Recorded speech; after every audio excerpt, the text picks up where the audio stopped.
Hi, my name is Lucy Lee, and some of you may know me from Mind's Eye Yarns, but one of my hobbies is making pie. You see me here with my favorite pie Bible, Fanny Farmer. You can see where it opens to the pie section. You just put the book down and it goes, shoom. Pie crust is one I'm going to concentrate on. It's actually real easy. It's got 4 ingredients: flour, salt, shortening, and water. And you put the flour and the salt in, a little extra salt, and shortening, and you just mash it, mash and mash and mash and mash, and it ends up looking like this. The big pieces are about like peas, and the rest looks like rough ground cornmeal. And that's all you do, and you just incorporate it until it looks nice and like this. And then you start adding a tablespoon of water at a time, and mixing it up first with your pie cutter, with your pastry cutter, and then with your hands, but trying to touch it as little as possible. And eventually you add enough, maybe about 8 tablespoons of water, and it makes nice little balls of dough. But you don't want them to be sticky. You want to be kind of dry, and you don't want them to be sticking to stuff too much. You use a little flour on your surface when you're rolling them out to keep them from sticking. So here's the first section. You kind of smash it into a little round like that. You can see the marbling. It's important that there are bits of shortening in sections, and when that cooks, that's what makes it crispy and flaky. And when you roll it out, you see my pie dough when I roll it out does not look like Martha Stewart's. I swear the woman uses stunt crust, because that is not what it looks like. Mine have big holes, they're cracked, it's broken around the edge, but you get it as big as you can, and you trim off the excess, and you patch the holes. A little bit of water around the edge, you break a piece, you put it on, you just smash down a little bit, a little more flour on it, roll it flat, and eventually it's the right size. And you trim it to be a little bit bigger than your pie plate. And here's the trick for getting it off the counter. You roll it onto the pin, and see the knife? I'm going with the knife under it, and if you don't do that, it will crack and break, and then there's cussing, and you think, what has this woman got me into? And then you roll it onto your pie plate.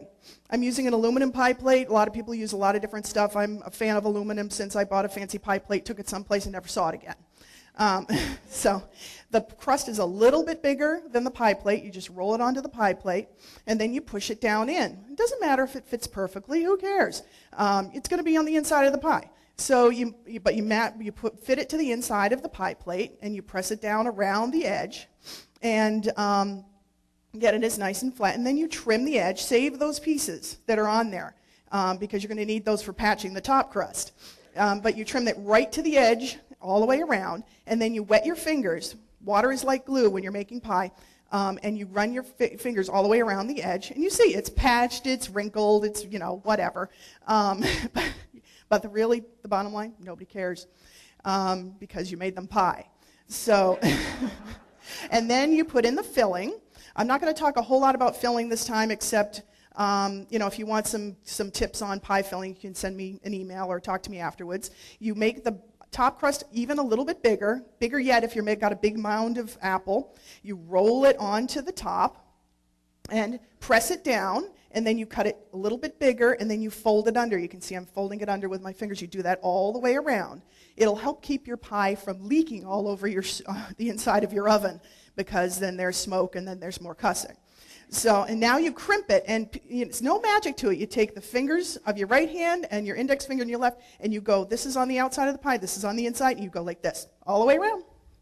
And it makes that nice crimp, and suddenly it looks like a pie.